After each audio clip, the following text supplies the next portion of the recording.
মাননীয় সভাপতি, আজ বিতর্কের মঞ্চে খুব গর্বের সহিত বলতে চাই, আমার বাবা একজন রেমিটেন্স যোদ্ধা।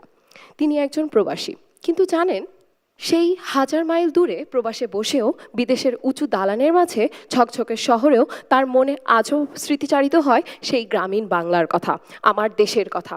তার স্মৃতিচারিত হয় বৃষ্টি ভেজা এক সকাল, সাথে বাঙালিয়ানা খিচুড়ি আর আচারের কথা। তার হৃদয়ে এখনো চলে উৎসবের আলো।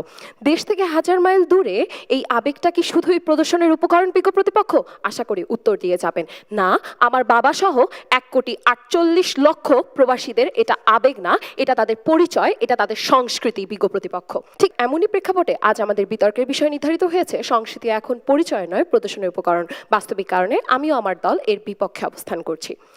মাননীয় সভাপতি, আজ বাঙালিদের আবেগ পিঠাপুলি। নবান্ন এলেই ধুম পড়ে যায় পিঠাপুলির জন্য।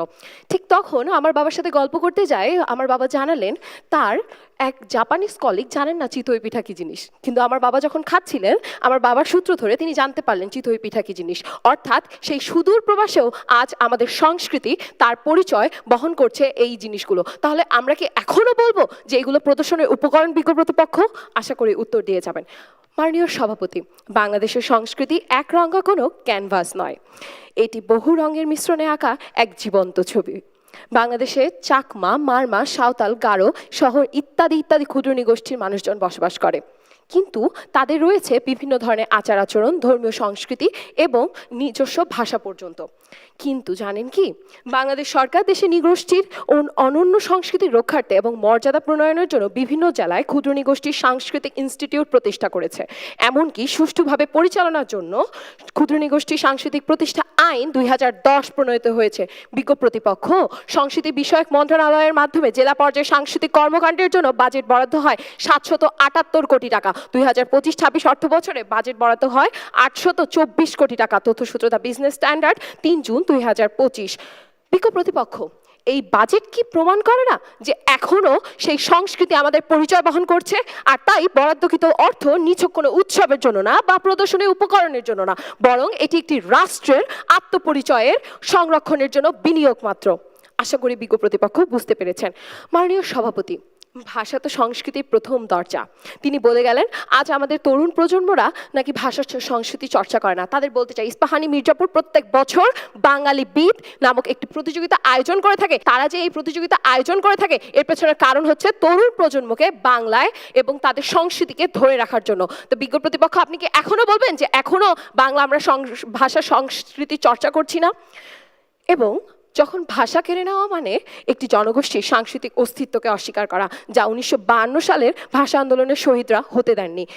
তাদের রক্ত ঝরেছে, কিন্তু তাদের ত্যাগের বিনিময়ে আজ 1999 সালে স্বীকৃতি হয় 188টি দেশের মাধ্যমে যে 21শে ফেব্রুয়ারি পালিত হবে আন্তর্জাতিক মাতৃভাষা দিবস হিসেবে।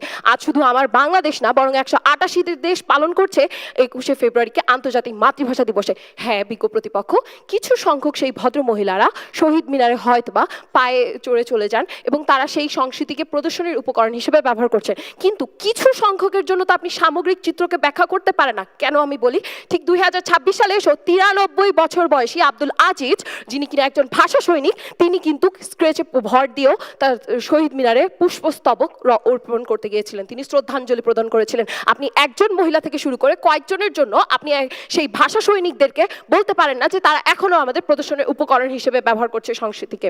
মাননীয় সভাপতি, যেখানে অন্যায় জন্মে সেখানেই জন্ম নেয় সংস্কৃতির সবচেয়ে সাহসী রূপ, আর তা হলো প্রতিবাদ। জহির রায়হানের আরেক ফাল্গুনের আসছে ফাগুন আমরা হব দ্বিগুণ থেকে শহীদ আমাদের শামসুর রহমানের তোমাকে পাওয়ার জন্য হে স্বাধীনতা থেকে 2024-এর জুলাই গণঅভ্যুত্থানের সেই 100 বছর আগে পের হয়ে যা।